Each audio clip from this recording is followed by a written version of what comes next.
Mesdames, Messieurs, mes chers collègues, après l'adaptation des modes d'action de l'État outre-mer mardi, nous lançons ce matin nos travaux sur la coopération régionale des outre-mer, pour laquelle nous avons nommé un rapporteur coordonnateur, cher Christian Cambon, ancien président de la Commission des affaires étrangères, et 3 binômes de rapporteurs, soit un binôme par bassin.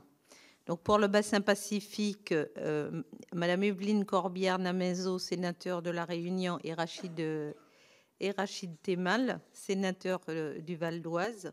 Pour le bassin Atlantique, Tevaro Fritsch, sénateur de la Polynésie, et Jacqueline Eustache-Brignot. Et pour le bassin indien, Georges Patient, sénateur de la Guyane, et Stéphane Demilly. Pour cette première audition, nous recevons son Excellence Monsieur Jean-Paul Guillaumet, ambassadeur délégué pour l'action extérieure des collectivités territoriales auprès du ministère de l'Europe et des Affaires étrangères. Monsieur l'ambassadeur, nous vous remercions pour votre présence qui va nous permettre d'annoncer notre panorama de l'action extérieure des collectivités d'outre-mer. Concernant le déroulé de cette réunion, je vais laisser la parole à notre rapporteur coordonnateur Christian Cambon et après aux collègues pour les questions sur le sujet. Merci Madame la Présidente. Madame la Présidente, Monsieur l'ambassadeur, mes chers collègues, donc en qualité de rapporteur coordonnateur de ce groupe de travail, je souhaiterais rapidement peut-être évoquer les raisons du choix de ce thème d'étude et esquisser quelques axes de réflexion, de perspective, car le danger dans ce genre de sujet, c'est de se disperser. Donc il faut bien évidemment tenter de tracer un parcours pour participer à la réflexion sur ce difficile sujet qui est celui de l'action extérieure des collectivités territoriales. Alors pourquoi a-t-on retenu autour de vous, Présidente, ce choix, ce sujet? Moi-même, n'étant pas spécialiste de l'outre-mer, puisque je ne réside pas évidemment dans un de ces territoires, mais l'expérience que j'ai pu acquérir tant au titre de la Commission des affaires étrangères que de celle de la Défense, la même commission, ça me donne le sentiment que les territoires ultramarins français sont encore sensiblement trop faiblement insérés dans leur environnement régional. Alors bien évidemment, c'est lié certainement à la faute à des relations historiques avec la métropole, et j'utilise à dessein ce terme car c'est bien une relation de dépendance par rapport à un centre qui est souvent critiqué. Cette situation est considérée notamment comme un frein au développement économique et aussi une des causes de la cherté de la ville. Elle peut aussi étouffer le rayonnement culturel, universitaire ou scientifique des territoires ultramarins dans leurs bassins de vie respectifs. Pourtant, la coopération régionale présente un intérêt réciproque. Du point de vue des territoires, elle doit favoriser leur insertion régionale et leur développement endogène dans le respect de leur identité. Vu du point de vue de la France, de la métropole, les outre-mer intégrés participent à l'accroissement de notre influence.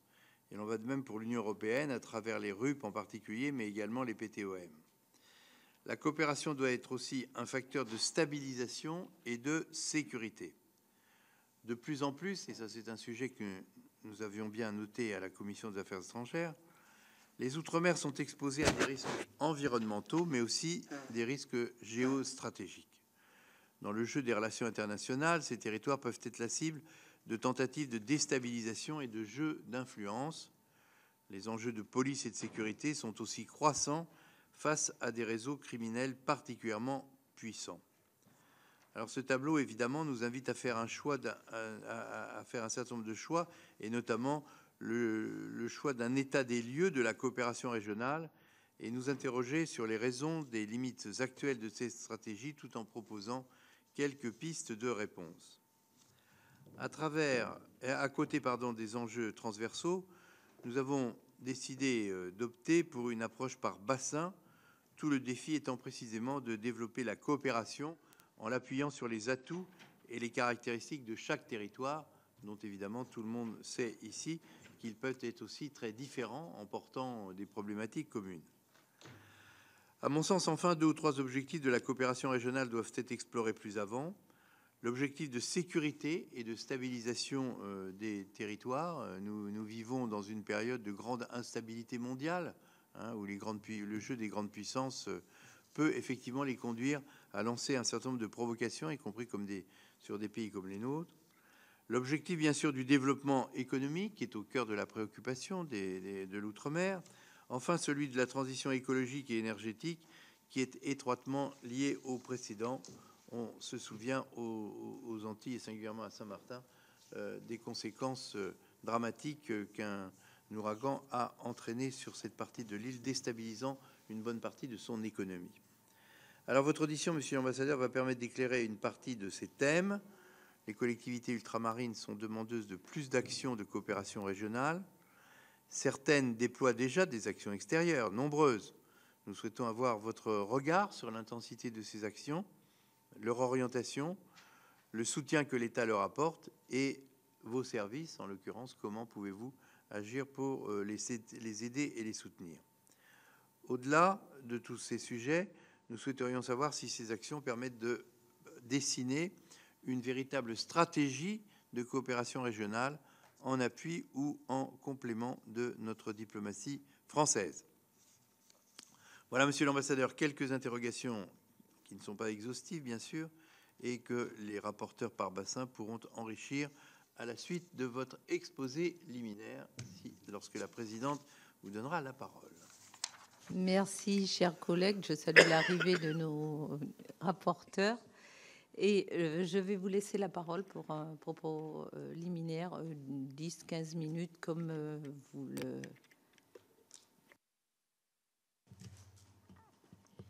Merci beaucoup, Madame la Présidente, et Monsieur le rapporteur, Mesdames et Messieurs les sénateurs.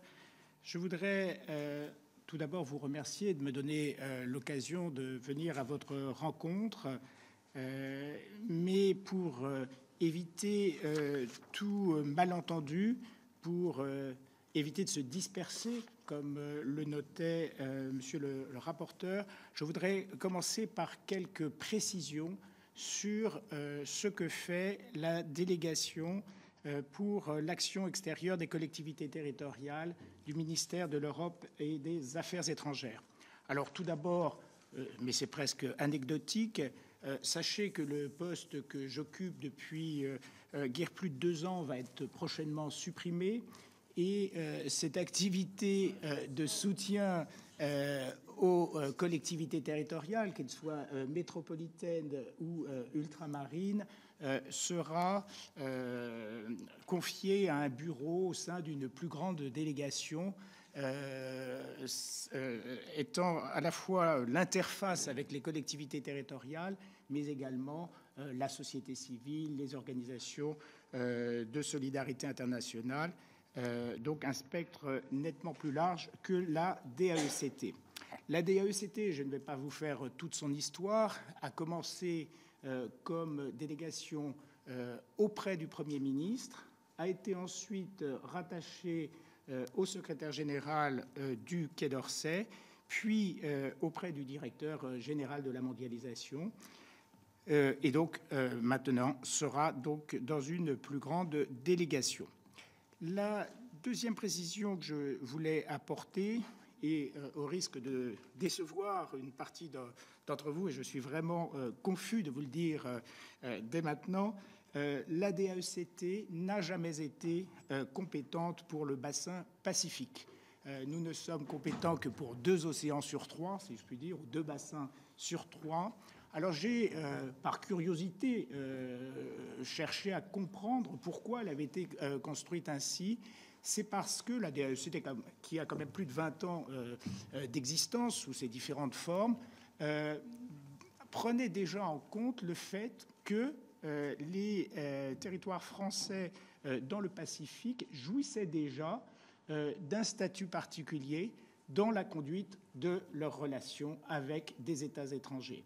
Alors qu'à l'époque de la création de la DAECT, les collectivités ultramarines du bassin atlantique ou du bassin indien étaient, je dirais, dotés des mêmes compétences que les collectivités métropolitaines, ce qui n'est plus le cas aujourd'hui. Bien sûr, nous y reviendrons. La remarque que je voudrais également formuler au début de cet exposé, c'est que l'action extérieure des collectivités territoriales a des dimensions très variées, même si peut-être la plus ancienne et la mieux connue est la solidarité internationale, qui a souvent une dimension diasporique, qui entretient souvent des liens historiques entre certains territoires et des collectivités à l'étranger. Il y a aussi beaucoup d'autres aspects. Les conseils régionaux, par exemple, sont aujourd'hui beaucoup plus préoccupés d'attractivité, d'accompagnement des entreprises, qui ne sont uniquement concernés par la solidarité internationale. Mais un point très important, c'est que le législateur n'a pas délimité les compétences internationales, les compétences à l'étranger des collectivités territoriales. Et rien n'empêche, par exemple, un conseil départemental de mener sur un territoire étranger un projet de coopération décentralisée dans le domaine économique qui n'est plus aujourd'hui peut-être de la compétence nationale du conseil départemental.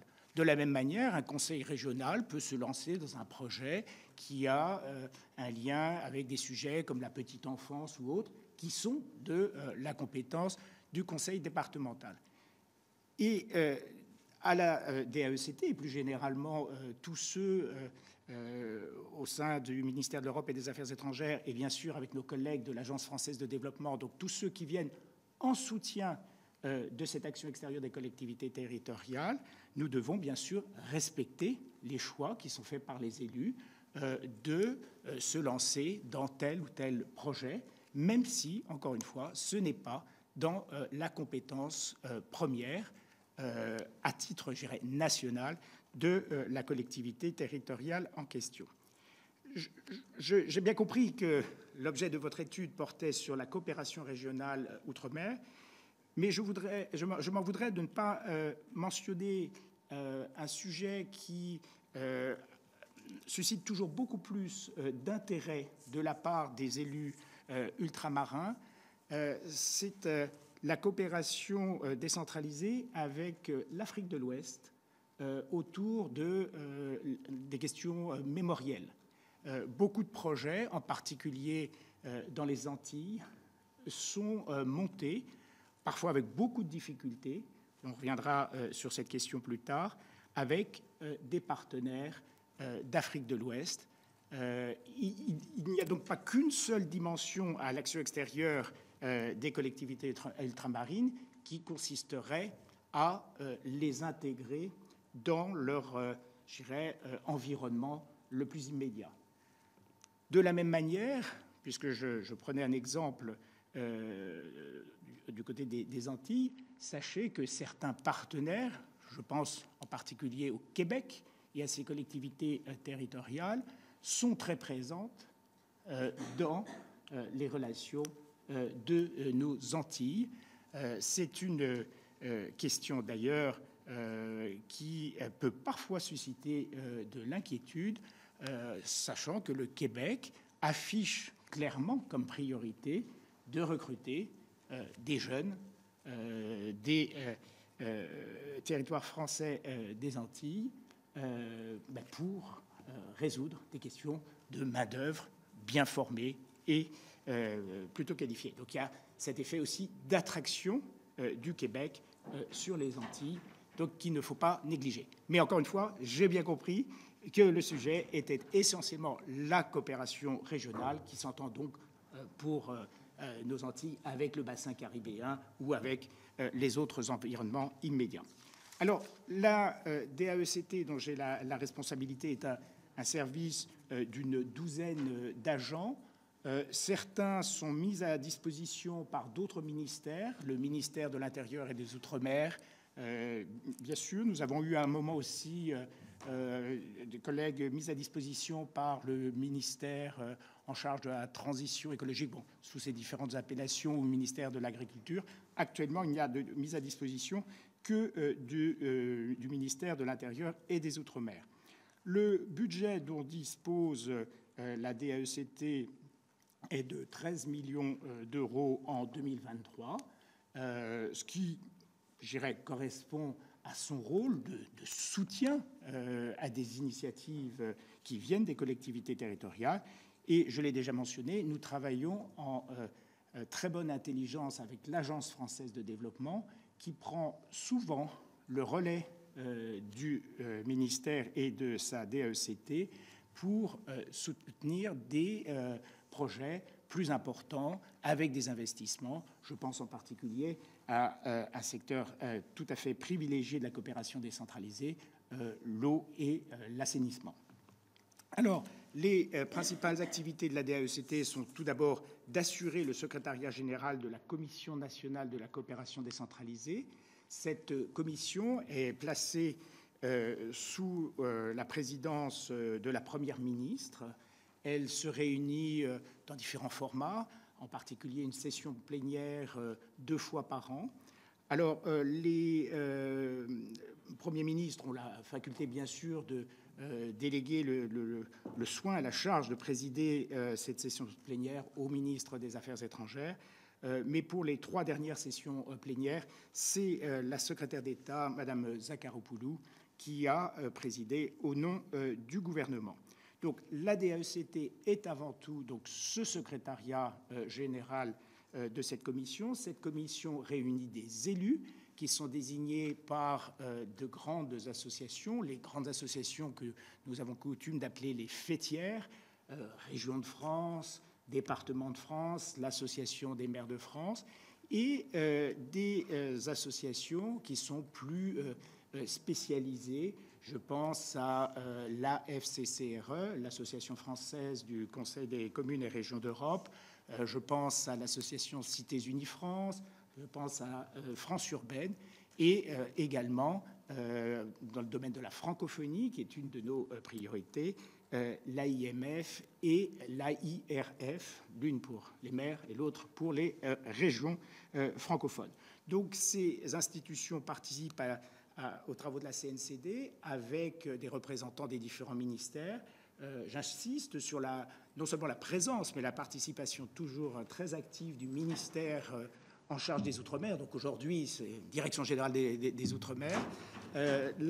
L'intérêt de soutenir la coopération décentralisée émanant de collectivités ultramarines est toujours réaffirmé à l'occasion des sessions plénières de la CNCD, mais également dans les réunions de ces groupes de travail. Ensuite, la DAECT a une vocation générale de participer à la promotion de la coopération décentralisée, de l'internationalisation des territoires. Elle le fait par des séminaires, elle le fait par des actions de sensibilisation. Alors, nous ne le faisons pas seuls, nous le faisons bien sûr avec l'Agence française de développement, nous le faisons avec également d'autres ministères. Je pense au ministère de l'Éducation nationale, bien sûr, pour tout ce qui est éducation à la citoyenneté et à la solidarité internationale. Alors, le soutien que nous apportons, je dirais, concrètement aux collectivités territoriales françaises peut prendre plusieurs formes. La forme peut-être la plus ancienne et la plus classique, c'est celle d'appel à projets. Nous avons chaque année des appels à projets qui sont soit généralistes, soit thématiques.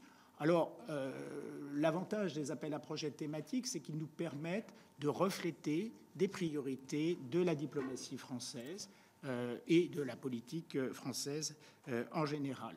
Nous avons certains appels à projets depuis quelques années dans le domaine du sport, dans le domaine de la jeunesse, mais nous en avons plus récemment lancé en matière d'égalité entre les femmes et les hommes, en matière de numérique responsable et inclusif, en matière de sécurité alimentaire ou de soutien aux finances locales. Donc ça permet à chaque fois de signaler aux collectivités territoriales françaises que, bien évidemment, nous examinerons tous les projets, à partir du moment où, bien sûr, ils sont suffisamment mûris et qui ne sont pas contraires aux engagements internationaux de la France, mais ça va sans dire. Mais nous avons aussi la manière de signaler quelques priorités. Nous avons aussi, avec certains grands partenaires, je pense en particulier au Liban, au Sénégal, au Maroc, des dispositifs conjoints, alors qui fonctionnent chacun de manière un petit peu spécifique, mais qui permettent d'associer, c'est généralement la direction générale en charge des collectivités locales d'un ministère de l'Intérieur qui s'occupe de cela, mais ça permet de signaler une priorité pour ces pays-là et d'organiser ça de manière tout à fait concertée, réfléchie et avec l'appui souvent donc des gouvernements de ces grands partenaires. Enfin, nous avons très récemment lancé un appel à manifestation d'intérêt. Donc il fonctionne un tout petit peu différemment, mais dans la perspective du sommet du Festival de la francophonie, puisque la France, vous le savez, accueillera le sommet de la francophonie à Villers-Cotterêts et à Paris en fin 2024. Nous souhaitons valoriser ce que font les collectivités territoriales dans leur aspect, je dirais, international, sur le thème de la francophonie. Nous avons aussi d'autres programmes en cours d'élaboration. Je pense en particulier en matière de soutien aux 10 villes françaises qui font partie du réseau des villes créatives de l'UNESCO. Mais encore une fois, tout cela, c'est complémentaire. Il y a toujours l'appel à projet généraliste qui permet d'examiner toutes sortes d'initiatives que peuvent prendre les collectivités territoriales en matière d'action extérieure. Alors, l'action extérieure des collectivités territoriales, nous l'examinons avec des partenaires comme l'AFD, avec des représentants donc, des grandes associations dont j'ai déjà parlé, celles qui siègent en CNCD. Ce qui est important, en fait, pour nous, ce sont, je dirais, deux grands principes. Le premier, c'est qu'il faut qu'il y ait un engagement politique de part et d'autre. Ce que nous soutenons, cette coopération décentralisée, ce n'est pas une coopération technique, je dirais, comme les autres, qui est tout à fait respectable. Il faut vraiment qu'il y ait cet engagement qui se matérialise par la signature d'un élu français et d'un élu du pays partenaire, parce que la coopération décentralisée doit se caractériser par des échanges entre élus et pas seulement entre services techniques pour la conduite d'un projet spécifique.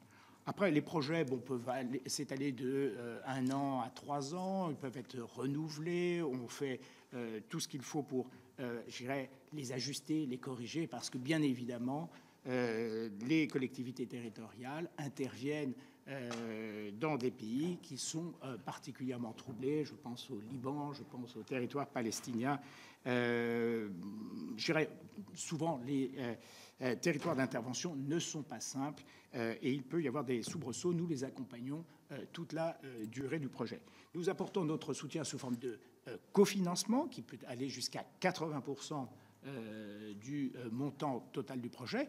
Mais encore une fois, nous ne faisons pas le projet à la place de la collectivité. C'est elle qui doit avoir l'idée, c'est elle qui doit trouver le partenaire, c'est elle qui doit le mettre en œuvre. Alors, elle n'est pas seule. Il y a des opérateurs qui sont parfois à l'échelle régionale ou parfois qui sont plutôt regroupés par pays d'intervention. Mais voilà, en quelque sorte, très rapidement, comment nous fonctionnons. Nous avons aussi comme mission de soutenir la place des collectivités territoriales dans les grandes enceintes internationales. C'est un sujet qui prend toujours plus d'ampleur. Il y a des conférences d'associations de collectivités territoriales et force est de constater que la voix de la France est peut-être de plus en plus faible, ou peut-être celle de ses opposants est de plus en plus forte. Mais il n'est pas rare maintenant que la France et l'Europe soient mises en difficulté par des prises de position lors de ces grandes réunions de collectivités territoriales. Ce qui est important pour nous, c'est aussi de faire entendre la voix des collectivités territoriales dans les grands rendez-vous. Nous sommes au lendemain de la COP.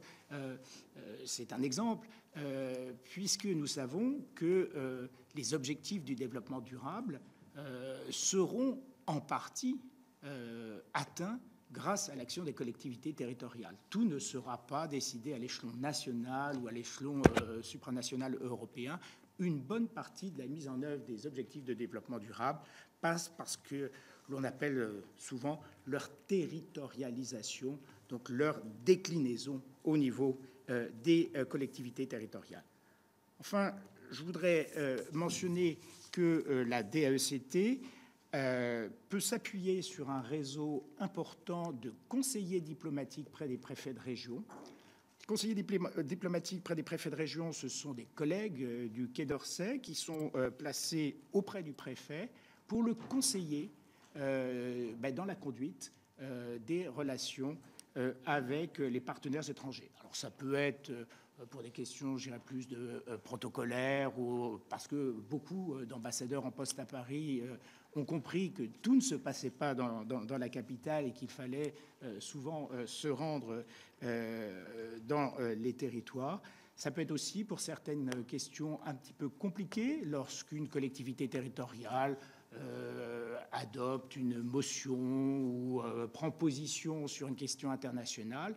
Et alors, bien évidemment, ce sont nos collègues du ministère de l'Intérieur qui ont la tâche d'assurer le contrôle de légalité, mais quand ça porte sur des sujets internationaux, nous travaillons en bonne intelligence, la DGCL et la DAECT, grâce au CDPR. Alors, je voudrais relever que dans ce réseau des conseillers diplomatiques près des préfets de région, 4 sont en Outre-mer: Réunion, Mayotte, Guyane et Guadeloupe. Encore une fois, nous n'avons pas de CDPR en tant que tel dans le territoire du Pacifique, même s'il y a, sous une autre forme, des diplomates qui servent pour conseiller les services déconcentrés de l'État. Voilà en quelques mots ce que je pouvais vous dire pour en quelque sorte planter le décor, circonscrire ce que nous faisons, nous pouvons faire à la DAECT. En toute honnêteté, je dois vous dire que même si la priorité ultramarine est réaffirmée à chaque réunion de la session plénière de la Commission nationale de la coopération décentralisée, concrètement, c'est peut-être avec ces collectivités-là que nous avons le plus de difficultés à soutenir des projets de coopération décentralisée et nous n'avons pas une action spécifique qu'il faudrait peut-être développer, qui existe du côté de l'Agence française de développement, mais voilà, nous avons bien conscience de l'enjeu, mais malheureusement, je dois avouer que nous n'en avons pas fait suffisamment, certainement, parce qu'il y a une forte appétence pour la coopération décentralisée de la part des élus ultramarins, mais encore une fois, peu de résultats concrets. Merci beaucoup, Madame la Présidente et Monsieur le rapporteur. Merci, Monsieur l'ambassadeur. Je vais laisser la parole à ma collègue Jacqueline Eustache-Brinio. Merci. Merci, Monsieur l'ambassadeur, pour toutes les informations que vous venez de donner. Je voulais revenir, si vous le voulez bien, sur les appels à projets dont vous avez parlé, qui sont donc soutenus voilà, par différents ministères.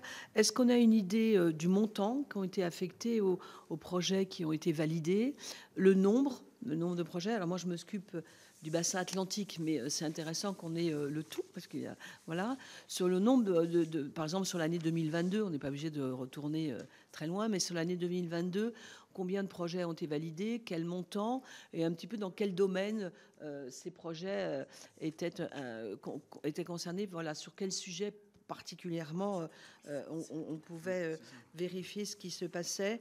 Et est-ce que vous aviez donné des priorités? Bon, voilà, est-ce qu'il y avait une orientation sur ces projets ou est-ce que c'était complètement ouvert, j'ai envie de dire? Merci beaucoup, Madame le sénateur, pour cette question. Alors, tout d'abord, pour assurer, je dirais, la qualité de vos travaux, je me permettrai éventuellement de communiquer ensuite les chiffres les plus précis, parce que vous m'interrogez sur 2022. Bien évidemment, mes excellents collaborateurs m'ont préparé quelque chose sur 2020-2022, et je n'ai pas une rapidité de calcul suffisante pour faire maintenant l'extraction de 2022, c'est bien, ça donne une... Voilà, donc je vois que ça vite. Mais... Tu l'as ici aussi, voilà. par bassin. Mais... encore une fois, la DAECT, c'est un budget de 13 millions en augmentation. L'année 2024 n'a pas encore commencé et on peut toujours avoir des surprises en cours d'année, mais nous devrions commencer 2024 avec un budget de 15 millions. Pour ce qui est des collectivités ultramarines, donc des deux bassins, Atlantique et Indien, nous avons de 2020 à 2023 un montant total de projet de l'ordre de 4 millions d'euros. J'ai un chiffre de 3,78, mais il faudrait voir ensuite, après, le cycle du projet, puisque nos projets vont souvent jusqu'à 36 mois. Nous les examinons en début d'année. C'est un peu fictif de croire que nous allons consommer un tiers en première année, puisque le dépôt du projet, ensuite son examen, la lettre de notification, on est déjà au mois de mai-juin, et dans les collectivités ultramarines comme dans les métropolitaines, le mois de juillet et le mois d'août ne sont pas exactement les mois les plus actifs. Donc très souvent, le projet ne commence réellement qu'en septembre ou octobre. Donc la première année n'est pas une année de fort décaissement. Et souvent, les projets se prolongent un petit peu. Mais donc, pour fixer les idées, de l'ordre de 4 millions et avec un soutien de la DAECT de 1 700 000 environ. Alors, je peux, encore une fois, on vous communiquera des chiffres beaucoup plus précis, mais ce qui montre une certaine modestie des projets. Mais en revanche, les thèmes, le sport est souvent très représenté.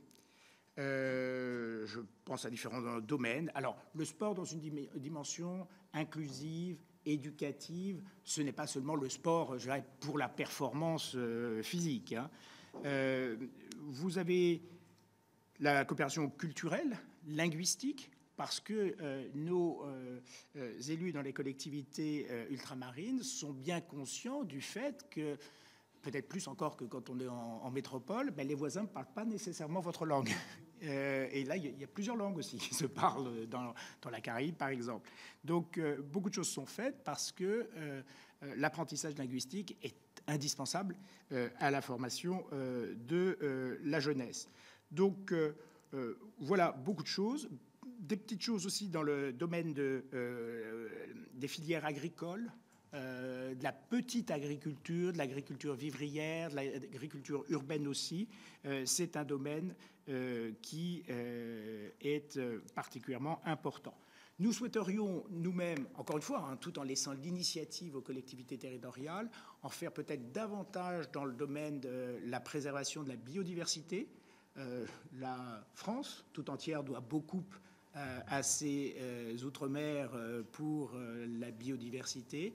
Nous avons soutenu des projets portés par la Fédération nationale des parcs naturels régionaux. C'est une chose d'ailleurs que j'ai oublié de dire dans ma présentation. Nous intervenons directement auprès des collectivités territoriales, mais nous soutenons aussi des projets portés par des associations de collectivités territoriales. Je pense par exemple à la Fédération nationale des parcs naturels régionaux. Je pense aussi à beaucoup d'associations de collectivités territoriales françaises. Il y en a à peu près autant que de collectivités, non, j'exagère, mais qui se regroupent sur un thème, que ce soit le patrimoine naturel, le patrimoine historique. Nous les aidons à porter des projets à l'international. Merci beaucoup, madame. Question, alors peut-être que vous avez répondu et je n'ai pas noté. Est-ce qu'il y a une coordination officielle entre communes, départements, régions? Est-ce qu'il y a un pilote dans l'avion, j'ai envie de dire? Non. Non, ni dans les Outre-mer, ni... non, mais là, il y a peut-être une spécificité, c'est pour ça que je pose la question. Non, il n'y a pas de pilote, parce que le principe, justement, encore une fois, c'est que aucune collectivité territoriale n'a l'obligation de faire quoi que ce Oui, soit bien sûr. avec un partenaire étranger. J'exagère un tout petit peu parce que je pense que certaines, en particulier dans la zone frontalière, mais également du coup en Outre-mer, ont presque par essence besoin de travailler avec leurs voisins. Mais très franchement, 35 500 communes en France, les régions, les départements sont... Voilà. Au fond, l'action extérieure des collectivités territoriales, c'est un jeu avec une centaine de joueurs, dont 10 gros joueurs. Et malheureusement, les collectivités ultramarines ne sont pas parmi ces 10 plus gros joueurs de l'action extérieure des collectivités territoriales. Merci. Alors, j'ai Rachid qui voulait intervenir, puis après Vivette et après Jean-Gilles. Bonjour, alors moi je suis rapporteur sur la partie, sous l'autorité bien sûr de Christian Cambon, sur le bassin Pacifique. Moi j'ai plusieurs questions. D'abord, la première question, c'est vous évoquez votre budget et vous dites 13 millions et l'année prochaine 15 millions, pardon. Ma question c'est en action, est-ce que la part action et fonctionnement ou alors c'est seulement de l'action? Ça c'est la première question. La deuxième question, c'est sur, vous évoquez le fait qu'il y a des conseils diplomatiques auprès des préfets de région, c'est une bonne chose. Peut-être si vous pouvez évoquer un peu leur rôle, pas tant sur comment on reçoit un ambassadeur, mais surtout sur comment il peut aider à justement développer ces relations diplomatiques, ou en tout cas ces relations extérieures. Et pourquoi pas dans le territoire du Pacifique? Est-ce que c'est parce que c'est pas encore développé ou c'est prévu au-delà de ce que vous avez dit sur d'autres systèmes? Et la question, c'est pourquoi il n'y en a pas dans le Pacifique. Et puis après, moi, j'ai deux autres questions. Dans vos missions, vous avez le rôle d'élaboration de textes juridiques, notamment sur les coopérations transfrontalières. Est-ce que vous pouvez donner des exemples sur justement celles concernant l'outre-mer sur les 3, 4, 5 dernières années? Et puis une dernière question, c'est sur un exemple concret qui peut être plus fonctionnel, j'ai envie de dire. C'est sur la question de la coopération transfrontalière entre Saint-Martin et la partie néerlandaise de l'île. Et peut-être là-dessus, nous en dire un peu plus. Et puis dernier point, alors là, c'est ma marotte. Moi qui étais co-rapporteur du texte de loi sur l'aide publique au développement, donc celle de 2021, de la loi de programmation en cours d'ailleurs, j'ai envie de dire, je ne comprends toujours pas qu'on puisse faire que l'AFD intervienne sur les territoires français. Alors on m'a fait toutes les réponses possibles imaginables, mais on ne peut pas dire que l'AFD est un outil de la solidarité internationale et de mettre au même niveau les territoires français. Moi, je le redis. Alors, on me dit il y a des spécificités. OK, on pourrait les transvaser ailleurs. Mais ça, je n'arriverai jamais à comprendre qu'on puisse dire on est là. Je rappelle que la loi prévoyait, c'est de l'aide publique au développement sur des pays. Elle prévoit, même si le gouvernement a changé depuis, elle prévoit 19 pays prioritaires, notamment le Sahel et Haïti. Et puis, au milieu de ça, l'AFD finance, voilà. Donc, soit c'est une banque, auquel cas, on peut imaginer dans d'autres systèmes, la CDC, BPI France, tout ce que vous voulez.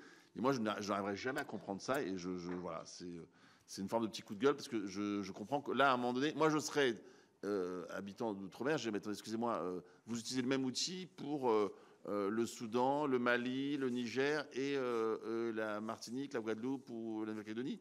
Tout ça me paraît un peu marcher sur la tête. Merci. Vivette Lopez. Oui, merci, monsieur l'ambassadeur. Vous avez évoqué tout à l'heure que c'était finalement des projets modestes, compte tenu du budget que vous avez. Et pourtant, il me semble que tout à l'heure, ou j'ai peut-être pas très bien compris, vous avez dit qu'il y avait peu de projets qui aboutissaient. Quelles en est les raisons? Vous avez parlé que vous interveniez dans les projets sur le sport. Est-ce qu'il y a des projets liés avec les Jeux Olympiques pour l'année prochaine? Et concernant l'environnement, est-ce que vous intervenez dans tout ce qui touche au maritime? Est-ce que les aires protégées marines font partie des projets? Est-ce qu'il y en a en Outre-mer? Parce qu'il me semble que quand même le maritime devrait être pris en compte, surtout dans les Outre-mer. Merci. Merci. Si vous voulez bien, je vous laisse la parole et après je passerai la parole à Jean-Gérard Pommier, à Stéphane Foissin. Merci beaucoup. Je vais essayer de répondre aux nombreuses questions qui m'ont été posées. En ce qui concerne le mandat de l'Agence française de développement, certes, le ministère de l'Europe et des Affaires étrangères assure une co-tutelle sur l'opérateur pivot de la coopération française, mais ce n'est pas du tout de la compétence de la DAECT. Donc je prends bonne note de vos remarques, que j'ai d'ailleurs entendues aussi dans la bouche d'élus ultramarins, mais je ne peux pas malheureusement vous apporter de réponse. Je voudrais revenir sur un point que vous avez évoqué, non pas sous forme de question, mais qui a retenu mon attention, à savoir la liste des pays prioritaires.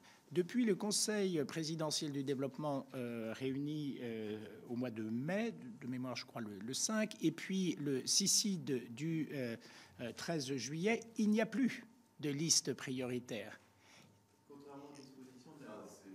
Il n'y a plus de... Alors, il y a à la fois une incitation à soutenir les pays les moins avancés, ce qui n'est pas d'ailleurs très différent de la liste des pays prioritaires qui existait avant. Alors, vous rajoutez le Cambodge, le Népal, mais vous n'allez pas vraiment fondamentalement bouleverser les géographies.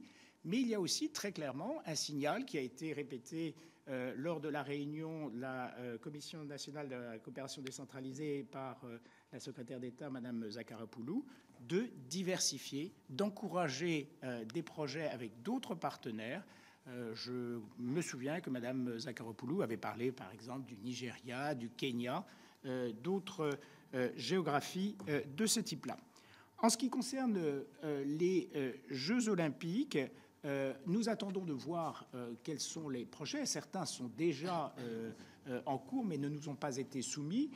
Je crois que nous avons encouragé les collectivités territoriales à capitaliser sur la présence d'équipes étrangères sur leur territoire, parce que bien évidemment les Jeux olympiques et paralympiques vont concerner d'abord Paris, la Seine-Saint-Denis, mais j'étais hier encore à Marseille et je sais que Miramas et le conseil départemental des Bouches-du-Rhône veulent profiter de la présence de la fédération kenyane d'athlétisme, qui n'est pas de mauvaise réputation, sur leur territoire à Miramas, pour avoir même une action autour du Kenya, une maison du Kenya. Donc, je pense que les collectivités sont bien sensibles à cet aspect, à ce potentiel que représentent les Jeux olympiques au-delà du territoire francilien. Le ministère de l'Europe et des Affaires étrangères avait lancé aussi dans les ambassades une labellisation terre de jeu pour justement encourager les actions dans ce domaine-là. Il y a aussi un partenaire privilégié en la matière, c'est le Sénégal, puisque après les Jeux olympiques et paralympiques français en 2024, il y aura donc les Jeux de la jeunesse à Dakar en 2026. Pour les questions liées à l'environnement, alors rien ne nous empêche, encore une fois, d'intervenir dans le domaine des aires protégées maritimes, mais il nous faut un projet. C'est pas nous, avec une petite équipe, une quinzaine de personnes, qui allons construire, et en plus, sans l'expertise nécessaire, un projet en la matière. Alors, c'est vrai pour les Outre-mer. Je sais aussi, par exemple, que le réseau des grands sites de France ou certaines collectivités que j'ai eu la chance de visiter et rencontrer les élus travaillent sur les questions de retrait de la ligne de côte, sur beaucoup de questions avec des partenaires étrangers pour comparer les expériences, d'ailleurs avec des partenaires lointains ou beaucoup plus proches. Certaines collectivités normandes regardent du côté du Royaume-Uni, parce que même après le Brexit, on peut travailler entre collectivités françaises et britanniques sur ces questions liées au retrait de la ligne de côte et plus généralement à toutes ces zones en bord de mer. Voilà sur ces questions. Est-ce que j'en oublie d'autres? Alors oui, sur le budget, c'est effectivement le budget d'intervention, puisque le budget de fonctionnement, de toute manière, est fondu dans le budget de fonctionnement du ministère. C'est vraiment 13 millions, 15 millions. Et bien évidemment, je ne devrais pas le dire, mais je vais quand même le dire, nous avons ce budget pour remplir les objectifs qui ont été fixés par le président de la République en matière de soutien à l'action extérieure des collectivités territoriales, mais il n'est pas facile de le dépenser. Si on veut rester exigeant sur la qualité des projets, sur leur faisabilité, sachant que certaines géographies qui, pendant longtemps, attiraient beaucoup de projets de bonne qualité, peut-être aussi de beau volume. Je pense à la Russie, bien sûr, mais je pense aussi aux pays du Sahel. Ce sont des dossiers qui sont pour le moment à l'arrêt. Je ne peux pas vous dire pour combien de temps. Je n'ai pas de capacité pour lire l'avenir. Mais donc, c'est assez ambitieux d'une certaine manière, ce budget, surtout qu'encore une fois, nous ne finançons pas de l'infrastructure, mais de l'expertise, des études, des toutes petites infrastructures quand elles ont, je dirais, une vertu pédagogique ou un prototype qui devra être ensuite multiplié, développé. Donc oui, c'est un budget, je dirais, dont je ne me plains pas, parce que déjà, en 30 ans de carrière comme diplomate, c'est assez rare d'arriver quelque part et de voir un budget en croissance. Donc on s'en réjouit. Mais il est suffisant avec les modalités d'action actuelles. Si on nous demandait demain de faire nous-mêmes des projets, là, il nous faudrait d'abord une expertise que nous n'avons pas et peut-être un budget supplémentaire. En tout cas, justement, face à cette difficulté de monter des projets avec des collectivités métropolitaines et ultramarines, nous avons, d'une certaine manière, amorcé un tournant.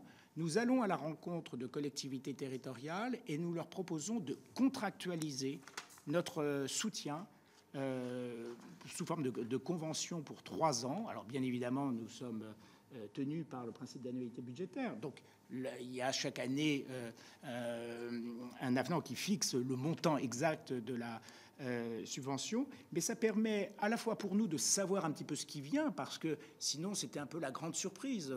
On lance les appels à projets, puis qui va nous répondre, dans quel domaine, vers quelle géographie, vers quel partenaire. Là, on va voir quelques grosses collectivités.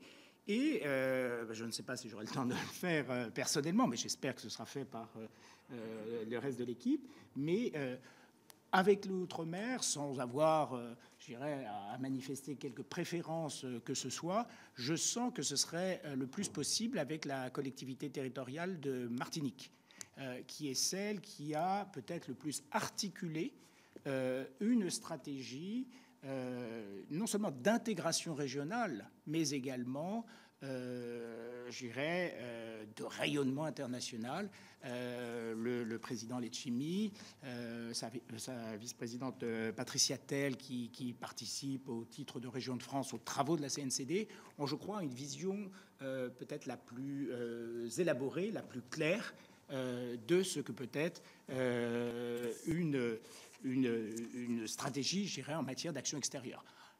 On retrouve aussi peut-être du côté de la Réunion un potentiel, mais malheureusement, je n'ai pas eu l'occasion de commencer à négocier ce type de texte que nous négocions avec des conseils régionaux, je pense aux conseils régionaux des Hauts-de-France, avec certaines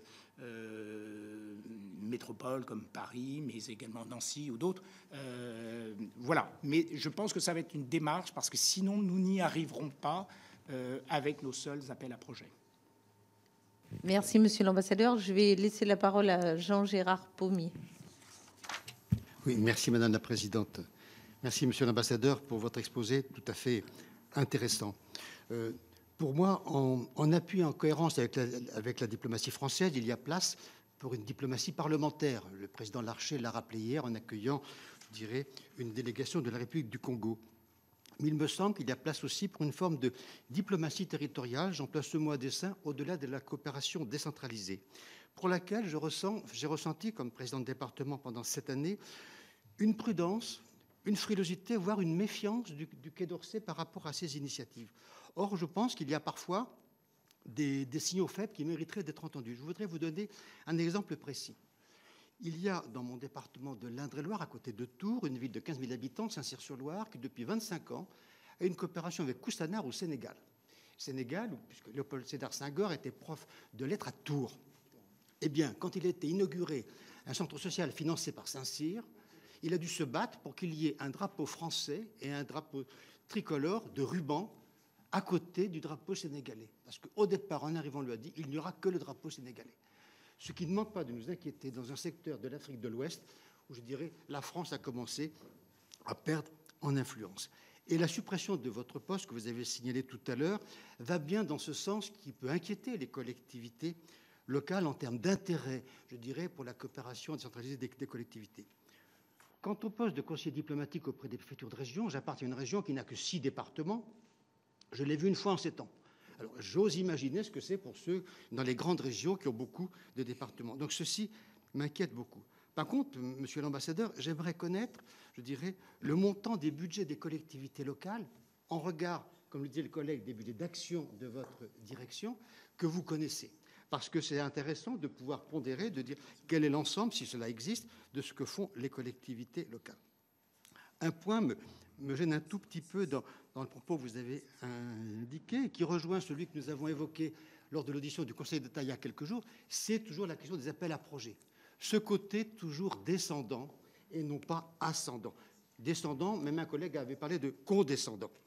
Or, moi, je voulais vous demander, est-ce qu'il a été fait, ou sinon, je pense que ce serait peut-être intéressant de le faire, comment dire, un questionnaire à l'ensemble des collectivités, afin d'avoir un peu un atlas des différentes actions, de leur contenu et de leur montant, pour voir ici ou là ce qui se fait. Parce que ça me paraîtrait intéressant pour l'action qui peut être la vôtre. Merci, monsieur l'ambassadeur. Merci beaucoup, monsieur le sénateur. Je voudrais tout d'abord rendre à tout seigneur tout honneur, le président de la République a dû anticiper votre question, puisque à l'issue de la rencontre de Saint-Denis le 30 août, il a annoncé la prochaine tenue d'assises de la diplomatie parlementaire et de la coopération décentralisée. Entre vous et moi, j'aurais peut-être préféré qu'il usât de l'expression diplomatie des territoires, à laquelle je crois beaucoup. Mais cette initiative, même s'il faut encore la mettre en œuvre, la formaliser, je comprends qu'elle pourrait donc prendre corps à la fin du mois de janvier, début du mois de février, est très importante, bien sûr, pour les parlementaires, mais également pour les élus locaux qui avaient besoin de sentir qu'ils étaient traités, je dirais, non pas d'égal à égal, mais un petit peu de la même manière que les parlementaires qui ont été élus. Il y avait, je crois, une petite inquiétude ces derniers temps de voir les élus locaux un peu noyés dans une masse, si je puis m'exprimer ainsi, que l'on désigne de société civile. Or, avec tout le respect que l'on doit aux associations de la société civile, avoir un mandat électoral, des responsabilités qui viennent du suffrage universel, ce n'est pas la même chose, ce n'est pas de la même nature que d'être très actif au sein d'une association aussi efficace soit-elle. Donc, ces assises, nous contribuons à les préparer, au moins pour le volet coopération décentralisée. Je crois que ce sera un rendez-vous très important. D'ailleurs, si j'ai bien retenu donc les propos du président, c'est une première édition qui va se tenir et qui devrait se répéter peut-être annuellement. J'entends tout à fait ce que vous dites sur le caractère parfois descendant, voire condescendant. Alors, j'y suis particulièrement attentif de longue date, mais plus particulièrement depuis que j'ai pris mes fonctions à la DAECT, parce que je suis doublement suspect aux yeux des élus locaux comme fonctionnaire d'État et parisien. Donc, forcément, je ne pouvais être que je dirais, propice à une approche descendante, pour ne pas dire condescendante. Alors, Je voudrais vous dire tout d'abord que nos appels à projets, nous en discutons dans cette instance qui est la Commission nationale de la coopération décentralisée, parce qu'il est, encore une fois, peut-être difficile de s'adresser aux 35 500 communes de France pour savoir ce qu'elles voudraient bien faire. Et deuxièmement, elles sont à l'initiative, donc on ne leur interdit pas. Ce qui est très difficile, c'est de les convaincre de l'intérêt de faire quelque chose. Et vous tous qui avez été, je dirais, en responsabilité peut-être à l'échelon municipal, vous savez combien l'action extérieure, c'est pas forcément bien perçu. C'est un peu, si je puis me permettre l'expression, la danseuse, ou en tout cas la variable d'ajustement. Beaucoup d'élus m'ont expliqué récemment, vous savez, quand vous devez faire passer une diminution de 2 degrés de la température de l'eau de la piscine, c'est peut-être pas le moment d'arriver avec votre projet sous des destinations plus ensoleillées, très lointaines. N'allez pas être, votre conseil municipal va pas bien se passer si vous devez prendre les mêmes décisions le même jour. Cette volonté de co-construire, nous l'avons par exemple dans cette approche que je mentionnais avec les 10 villes qui ont ce label de ville créative de l'UNESCO. Alors parce que là c'est plus facile, elles sont identifiées, nous les connaissons, sont 10 villes alors très différentes mais par certains côtés comparables. Nous sommes en train de construire ce programme en interrogeant les maires de chaque ville. Bon, je les ai déjà rencontrés dans le cas d'Angoulême, Limoges, Rouen, Metz. Donc, pour savoir exactement comment, au mieux, on pourrait les aider à rayonner à l'international à partir de ce label qu'elles ont obtenu de ville créative de l'UNESCO. Alors, sur le travail des CDPR, je dois vous dire que beaucoup de progrès ont été faits grâce à nos collègues de la Direction des affaires européennes et internationales du ministère de l'Intérieur, mais aussi grâce à l'engagement de plusieurs collègues au sein du ministère de l'Europe et des Affaires étrangères. Ces postes ne sont pas très anciens, ne sont pas bien connus encore. Beaucoup de collègues n'ont pas vraiment encore identifié leur rôle. Nous avons fait un travail d'élaboration, par exemple, d'un vadémécum.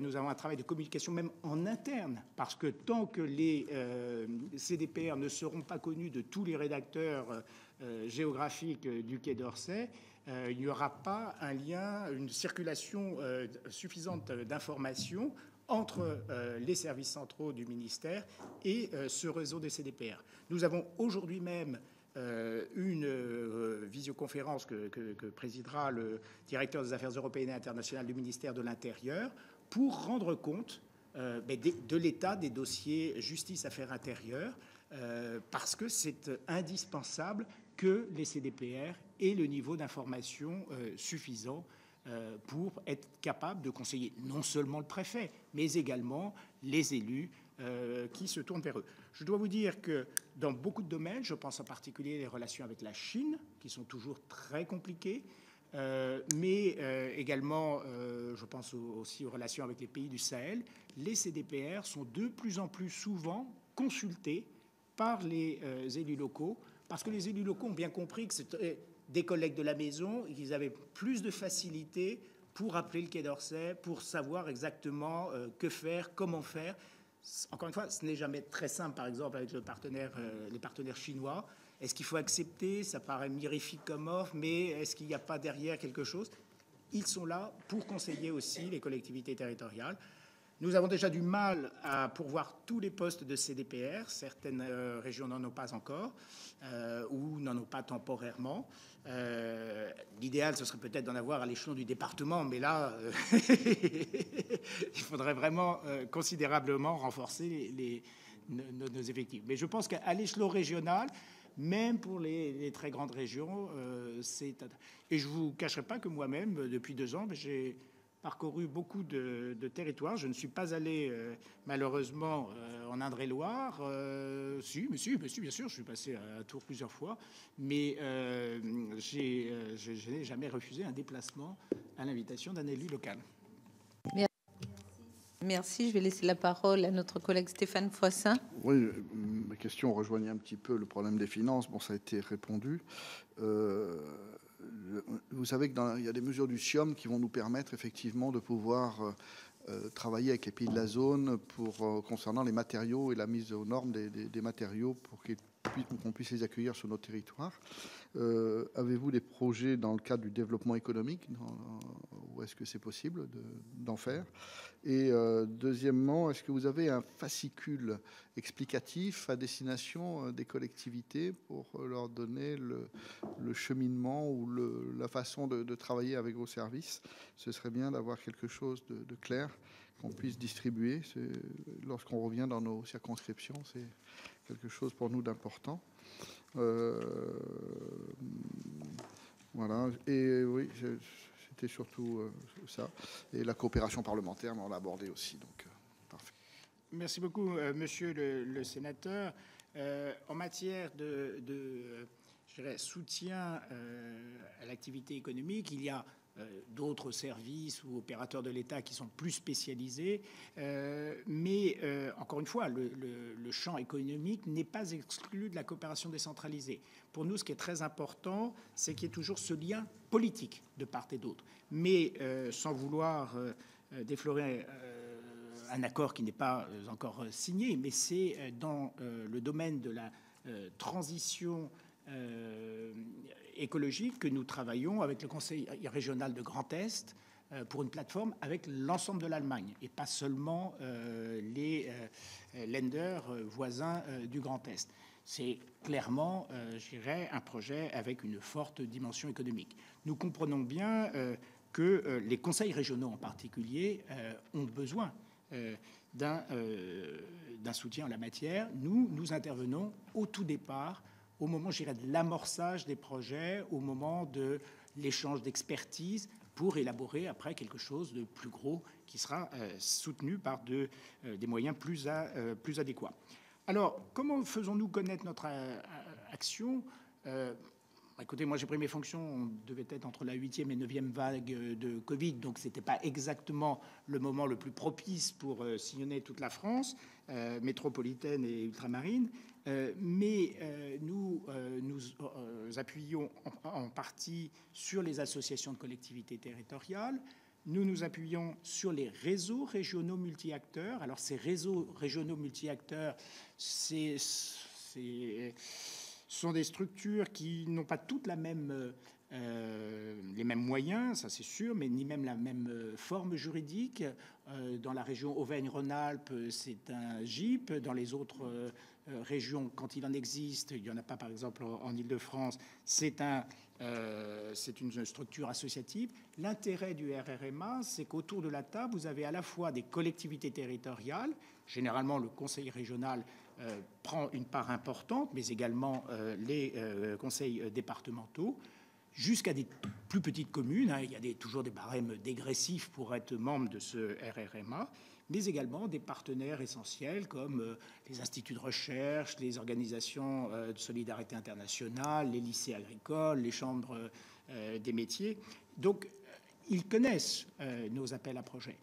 La vraie difficulté, c'est d'avoir la compétence de monter les projets. Et même si nous faisons tous les efforts possibles pour simplifier nos appels à projets, sachant que nous avons quand même des obligations de rendre compte. Il s'agit d'argent public, donc on ne peut pas dire bah, écoutez, vous nous racontez une histoire expliquant ce que vous voulez faire, on vous envoie un chèque et tout est bon comme cela. Nos appels à projets sont quand même beaucoup plus simples que des appels à projets européens, par exemple. Alors, je dirais heureusement, puisque ce ne sont pas du tout les mêmes montants entre des fonds interreg et ce que nous apportons, la DAECT, on n'est pas du tout dans le même monde. Mais il ne faudrait pas que nos appels à projets soient éminemment complexes, comme peuvent l'être les appels à projets européens. Donc nous essayons de simplifier, mais il est vrai que dans beaucoup de collectivités territoriales, il n'y a pas en face une personne capable de monter ce projet. Surtout que la difficulté, c'est pas seulement de convaincre l'élu ou dans les services qui a parmi ces nombreuses étiquettes, celle de la coopération décentralisée ou de la relation internationale. C'est de convaincre les collègues qui sont en charge des espaces verts. C'est de convaincre les collègues qui sont en charge de la gestion de l'eau, de participer à ces projets internationaux. Ce n'est pas dans leur réflexe naturel. Ils n'ont pas forcément le temps. Pourquoi développer un projet très lointain quand on a déjà peu de temps pour gérer ce que l'on a à faire à l'échelle locale? Je crois que c'est plutôt ça la difficulté. Mais bien évidemment, nous avons des fascicules, nous participons... Je suis à toutes les grandes réunions de collectivités territoriales, depuis les congrès de régions de France, départements de France, le Salon des maires, mais ça, je veux dire, on est invisible au Salon des maires, tant il y a de participants, mais nous sommes toujours à la disposition. Je me rends le plus possible dans les territoires, mais c'est plus, au-delà de faire connaître, comment aider. Et là, avec nos collègues de l'Agence française de développement, nous travaillons pour un renforcement des capacités des équipes autour des élus locaux pour monter ces projets. Mais c'est particulièrement le cas en Outre-mer, je crois. Et une dernière chose que je voudrais mentionner sur des handicaps de l'Outre-mer quand ils soumettent des projets, c'est que nous comparons les projets, forcément, les membres des comités de sélection. Or, les projets ultramarins sont toujours, d'une certaine manière, un peu pénalisés parce qu'ils ont une partie des dépenses qui paraît absolument excessive quand on ne connaît pas bien la réalité des territoires ultramarins en matière de billets d'avion. Mais malheureusement, pour aller d'une île à l'autre dans les Antilles, vous dépensez souvent plus que pour aller de Paris à Dakar. Donc on se dit, mais qu'est-ce que c'est que ça? Alors, c'est particulièrement vrai pour les projets liés au sport, parce que vous montez un très bon projet et structurant. C'est ce qu'on recherche, parce qu'on ne veut pas juste une fois un échange entre l'équipe minime de tel territoire et l'équipe minime de l'autre territoire. On veut quelque chose de structurant, avec une formation des cadres. Mais on regarde les billets d'avion, on se dit, mais qu'est-ce que c'est que ce projet? Non, ils exagèrent, non? Oui, sauf que vous regardez après sur le meilleur site que vous connaissez pour comparer les prix des billets d'avion, mais ça sera beaucoup plus cher de les envoyer peut-être en Jamaïque ou je ne sais où, que d'envoyer des jeunes depuis Paris à Dakar. Je vais juste m'excuser, Madame la Présidente, mais on a une niche RDPI qui commence à 10h30 au lieu de 11h30. Donc, on est obligé de vous quitter. En tout cas, c'était très intéressant. Merci. Merci beaucoup. Merci. Je vais laisser la parole à notre collègue Jacqueline Eustache-Brinio. Merci, Madame la Présidente. Oui, je voulais aborder deux sujets dans le cadre de nos séjours aujourd'hui. Sur les projets dont vous avez parlé, le sport, la culture, ce qui est extrêmement intéressant. Moi, je suis étonnée qu'il n'y ait rien, ou en tout cas rien de suscité ou de sollicité sur la formation, l'emploi.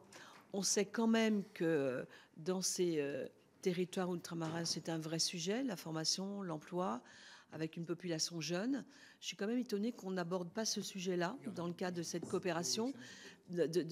Voilà, parce que c'est un vrai sujet. Vous avez dit tout à l'heure, au début de vos propos, qu'un certain nombre d'habitants de ces territoires partaient au Québec, par exemple, parce que c'est à 6 heures d'avion, par exemple, de la Guadeloupe. Et c'est vrai que le Québec peut être attractif. Et pourquoi pas, j'ai envie de dire. Mais du coup, ça, je trouve étonnant qu'on n'en parle pas. Tout comme on ne parle pas du tout non plus des problèmes de sécurité, de délinquance, qui est aussi un sujet. Voilà, c'est une difficulté, c'est un sujet. Alors, ce n'est pas un jugement moral ni rien, hein, mais c'est peut-être aussi des sujets sur lesquels il faudrait réfléchir ou peut-être susciter une réflexion dans le cadre de cette coopération, parce que on ne peut pas aborder ces territoires sans aborder ces deux thématiques qui sont quand même, à mon sens, prioritaires sur les territoires ultramarins. Je ne sais pas ce que vous en pensez. Merci beaucoup, Madame le sénateur. Nous avons regroupé dans le thème jeunesse plusieurs dimensions. Et il y a dedans cette dimension formation, emploi. Alors, est-ce qu'il aurait fallu la distinguer, avoir un appel à projet spécifique? Pour nous, je dois vous dire, c'est plus simple aussi de gérer une dizaine, une quinzaine d'appels à projets sous le vocable général jeunesse que d'avoir à réunir 3 comités de sélection. Mais vous avez raison, peut-être qu'il faudrait plus clairement signaler cette priorité. Je pense il y a des projets. Je pense en particulier à un projet qui avait retenu toute mon attention, peut-être parce que je suis gourmand, mais un projet de mobilité des apprentis boulangers et pâtissiers de la Réunion dans la zone océan Indien. Il faut savoir que nos jeunes formés dans tous les métiers de bouche et de service sont prisés. Ils sont bien formés, mais ils ont aussi besoin de gagner en expérience à l'étranger, notamment pour indirectement améliorer leurs compétences linguistiques. Donc, nous avons ce très beau projet avec le Conseil départemental de la Réunion. C'est un exemple, mais je comprends bien votre préoccupation et que nous partageons. Il n'y en a pas assez. Peut-être qu'il faudrait, je crois, que nous nous rapprochions non pas uniquement des collectivités territoriales, mais également des organismes de formation professionnelle, non pas pour les soutenir directement, ce n'est pas dans la mission de la DAEC, mais qu'elles aillent voir ensuite leurs élus préférés pour leur dire, ben voilà, on a un très beau projet en la matière, on a besoin que, monsieur le maire, monsieur le président, que vous le repreniez à votre compte, pas seulement en contresignant le projet d'un organisme de formation professionnelle, mais en le portant avec un partenaire étranger. C'est peut-être. Le domaine de la sécurité, nous ne l'avons pas du tout abordé. Oui, je ne sais pas. Mais encore une fois, nous sommes dans cette position à la fois très confortable d'attendre les initiatives des collectivités, leur libre administration, leurs priorités, mais nous n'avons pas suscité quelque chose de particulier. Merci. Michael Kouliouetoké. Merci, Madame la Présidente, Monsieur l'Ambassadeur. J'ai juste une question assez complexe, mais je remercie le collègue d'avoir évoqué les territoires de la Nouvelle-Calédonie, la Polynésie française et Wallis-et-Futuna tout à l'heure, puisqu'on est un peu victime de cette distorsion, je vais dire, politique et administrative, qui touche l'économique, le développement économique, notamment en parlant de l'AFD. Par contre, je voulais rebondir un peu sur le point de la diplomatie parlementaire, parce que je pense que on est une région pacifique qui est très bien placée au niveau de l'axe Indo-Pacifique, et je dis ça parce que je pense que l'actualité et les craintes de l'État, c'est bien sûr les relations avec la présence très prononcée de la Chine dans la région. Donc, j'avais soumis un peu l'idée auprès des ministères, aussi bien de l'Intérieur que de l'Outre-mer, à savoir si on pouvait former c'est une suggestion, mais à étudier avec la délégation des Outre-mer, parce que il est très important qu'on fasse le lien entre l'État et la région Pacifique, dans le sens où je peux me permettre de dire qu'en Polynésie et en Nouvelle-Calédonie, on a déjà 2 gouvernements indépendantistes. Vous voyez, et vous voyez la délicatesse. Donc, quelque part, il faut peut-être réagir rapidement et instaurer quelque chose qui puisse redresser un peu la barre à ce niveau-là, parce que je pense que l'État devrait mettre le doigt dans les difficultés réelles des collectivités du Pacifique pour savoir exactement pourquoi il y a ces réactions, même si au niveau politique il y a eu des maladresses aussi. Mais je pense que au niveau de l'État, il faudrait qu'on approfondisse la réflexion sur la création, la mise en place d'une région pacifique pour pallier au problème de l'axe Indo-Pacifique. Voilà, Madame la Présidente et Monsieur l'Ambassadeur, la question un peu complexe que je voulais poser, mais je pense qu'il y a autre chose qui pourrait me revenir à l'esprit, parce que ça me ça me ronge. Je l'ai évoqué hier au niveau de la QAG, que pour Wallis et Futuna, par exemple, et ça me gêne énormément d'en parler quand on sait qu'on est inscrit sur la liste de l'OCDE.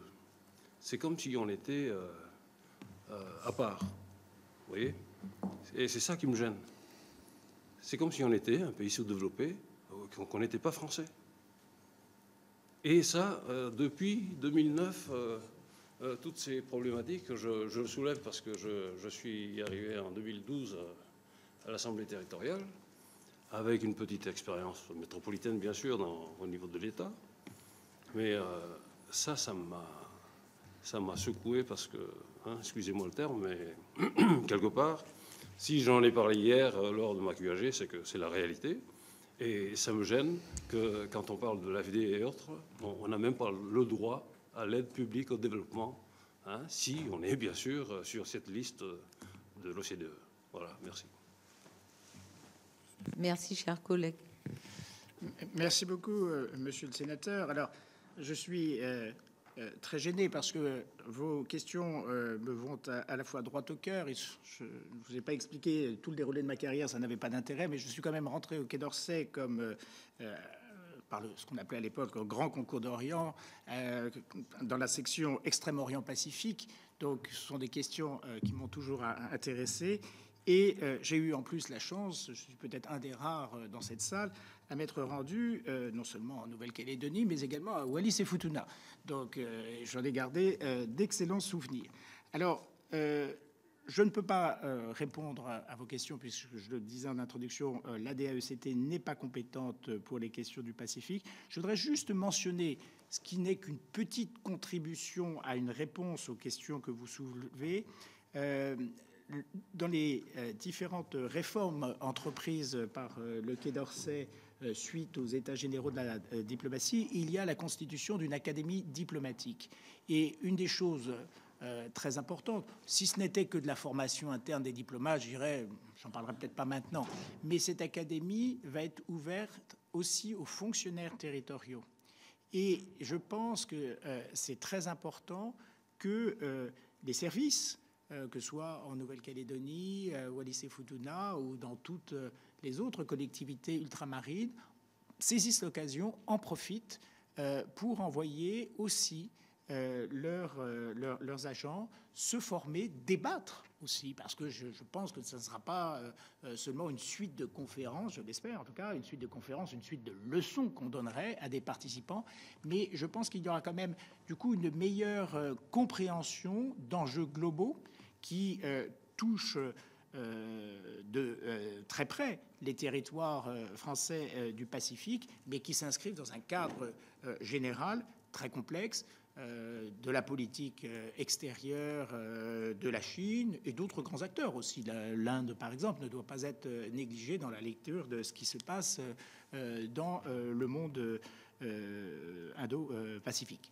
Mais malheureusement, je ne peux pas vous répondre davantage sur les autres aspects que vous évoquez, puisque ce n'est pas de la compétence de ma délégation. Merci, Monsieur l'ambassadeur. Je terminerai ces questions par deux points que vous avez, pour lesquels vous avez en partie répondu. Vous avez évoqué la Martinique, qui est très en avant dans la stratégie régionale de développement. Justement, le fait que les autres territoires ne soient pas aussi avancés ne serait-il pas lié à un manque de formation, un manque de connaissances et des élus et du personnel administratif? Ne pourrait-on pas envisager un poste fléché spécifiquement aux coopérations régionales? Et aussi, lorsque vous avez mentionné le prix des billets d'avion, il y a aussi une méconnaissance au sein des instances nationales, une méconnaissance de la situation des territoires. Et pour rejoindre sur le prix des billets d'avion, quelques aberrations, puisque nous parlons de coopération régionale, pour se rendre de Guadeloupe à Cuba, nous devons traverser l'océan pour aller à Paris et revenir de Paris à Cuba. Donc, il y a vraiment lieu de se pencher sur ces questions.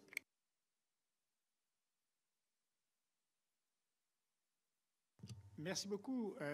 Je ne voudrais pas oublier, au cours de cet échange, de mentionner non seulement l'existence, mais surtout le travail très utile que font mes collègues ambassadeurs régionaux, océan Indien et alors il s'appelle plus Caraïbes puisqu'il maintenant il a compétence également pour Saint-Pierre et Miquelon, donc ce doit être Amérique. Mais ils sont alors vraiment à pied d'œuvre pour, je dirais, renforcer cette coopération régionale de nos territoires, que ce soit dans le bassin pacifique ou dans le bassin atlantique ou le bassin indien. En ce qui concerne la Martinique, moi, je ne vais pas me permettre de juger une collectivité par rapport à une autre, mais je vois qu'il est quand même peut-être plus commode d'avoir un interlocuteur, donc l'échelon région et département confondus, que quand vous en avez plusieurs. Il y a peut-être aussi l'engagement très fort du président de la collectivité territoriale. Il y a tout de même une loi qui porte même son nom en matière d'action extérieure. C'est pas tout à fait un hasard. Alors, je comprends que d'autres élus peuvent avoir d'autres priorités, mais ce n'est pas, je dirais, sans conséquence. Nous n'avons pas mentionné le mot de Mayotte, et je me sentirais coupable de ne pas du tout parler de Mayotte au cours de cet échange. Je dois vous dire que Mayotte est confrontée malheureusement à une difficulté supplémentaire par rapport aux autres collectivités ultramarines, c'est que ses voisins immédiats ne lui mènent pas la vie facile. C'est le moins qu'on puisse dire. Donc des projets qui auraient tout à fait un sens entre Mayotte et les Comores ont parfois avorté parce que les autorités des Comores ne reconnaissaient pas la possibilité pour Mayotte. Mais bon, vous connaissez l'histoire de Mayotte, son statut. Donc c'est encore plus difficile pour Mayotte de nouer, je dirais, des liens avec son environnement régional. Mayotte est sujette à toutes sortes de tracasseries à chaque fois qu'elle participe à des événements sportifs régionaux. Encore une fois, c'est une des manifestations les plus visibles de l'intégration régionale, ces jeux régionaux. La Réunion n'a pas de difficulté pour y participer. Mayotte, c'est à chaque fois une longue négociation pour obtenir la participation des sportifs de cette collectivité. Je ne voudrais pas oublier de le mentionner parce que Mayotte, qui aurait peut-être encore plus besoin que d'autres collectivités de s'insérer dans son environnement immédiat, a peut-être encore plus de mal.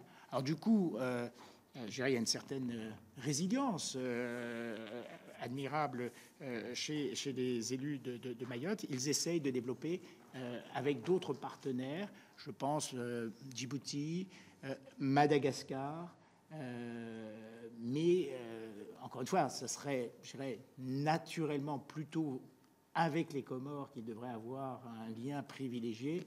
Mais là, les relations sont difficiles, c'est le moins qu'on puisse dire. Merci. Y a-t-il d'autres questions? Non. Donc, avant de clôturer cette audition et vous remercier de nouveau pour la qualité des échanges et des informations que vous nous avez apportées, je note que le bassin pacifique n'entre pas dans le champ d'action de la DEACT, au regret. Les collectivités ultramarines participent peu aux appels à projets, donc essayer de comprendre pourquoi et peut-être très certainement se renseigner auprès de celles qui ont mis en place des stratégies d'intégration régionale, en particulier la Martinique, mais aussi des projets innovants comme celui que vous avez évoqué à la Réunion sur la formation dans le domaine du tourisme. Donc, nous sommes ravis d'avoir pu bénéficier de votre expertise, et cela nous a ouvert à la suite de nos travaux pour participer à une meilleure coopération dans les collectivités, dans les territoires. Merci à vous.